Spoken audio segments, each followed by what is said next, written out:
In November, the Republican House was melting down. That's when we learned that a Louisiana congressman was selected. What we don't know then, which we know now, he would become the most anti-LGBTQ+ House Speaker in history, all over religion. 21 of 23, new House Speaker Mike Johnson has religious obsession with gay sex and conversion therapy.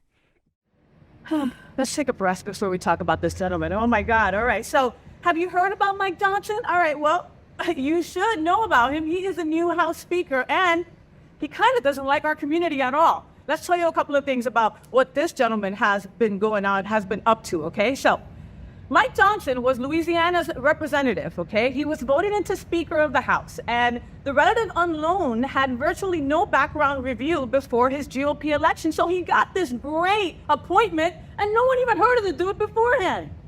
Go figure. Go figure, right? Okay, I got more to tell you though, Cal, all right? Okay, so I'm here to tell you a little bit of the history, since they just appointed him and didn't even tell anybody what he's been up to, all right? So, in early 2000, he appeared in a documentary advocating and embracing gay conversion therapy.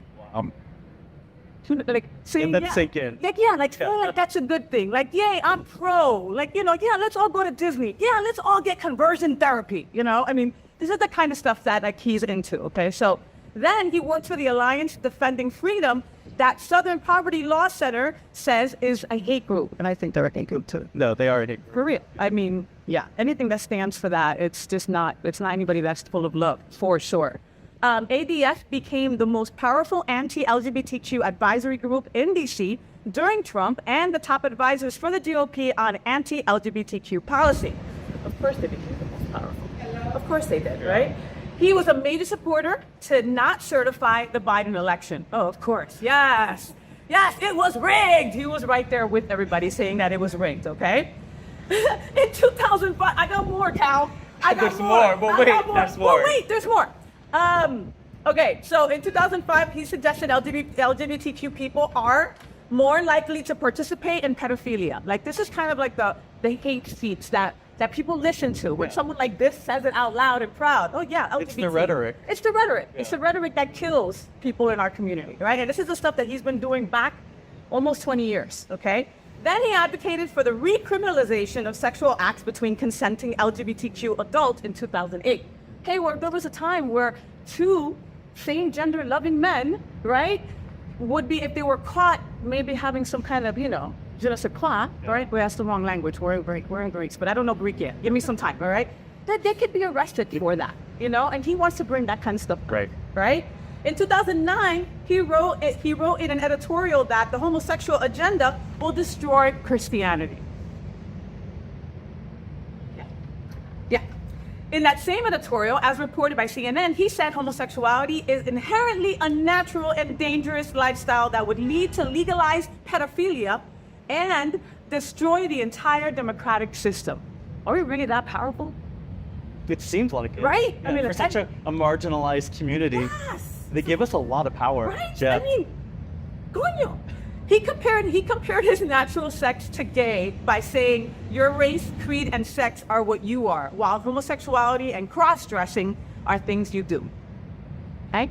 Speaker Johnson is now third in line to being president and is likely the most anti-LGBTQ Speaker of the House in modern history. What do you think about Speaker Johnson? It's crazy, and it is true, because this guy came from nowhere. Mm-hmm. There are most people on the House floor that had never heard of him before. This is the first time they've ever heard of his name, and now they're actually learning about who he is, and there's stuff that's coming out about his history and his past, what he's for, what he's against. But the thing is with the GOP is that they just want someone in that seat that's of their party. Of course. Who's just gonna, abide by whatever their party lines are. So like the puppet. Yeah, ironically enough, like, we are in ancient Greece. Like, we are in the capital of democracy. This is where democracy started. Wow. That's a big statement. Which is crazy. Uh-huh. So this is where it all started. And homosexuality, was a thing here. Something that was practiced by aristocrats. It wasn't something since the beginning of time. Since the beginning of time.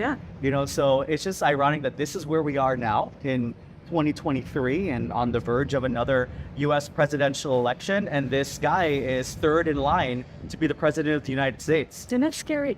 And that's scary. Third in line. I mean, that is just nuts. And of course, he's a white man, you know, and I mean, again, what scares me the most is what you touched on was the fact that we never heard about this guy. And all of a sudden, he's got one of the most important seats, if not, you know, the third most important seat in the land. And I love when the GOP is like, oh, you know, these Democrats don't have experience, or they don't have this. You know, they gave Kamala Harris such a hard time, you know, when she was running for president, and even now as vice president, you know, that, oh, we don't have experience. And then all of a sudden someone comes up from Louisiana, and now they're qualified to be Speaker of the House in third line to be President of the United States. Well, and I will say that Speaker Johnson definitely has experience. Experience Oh, in no, hate. absolutely. Experience in hate. That's what he has.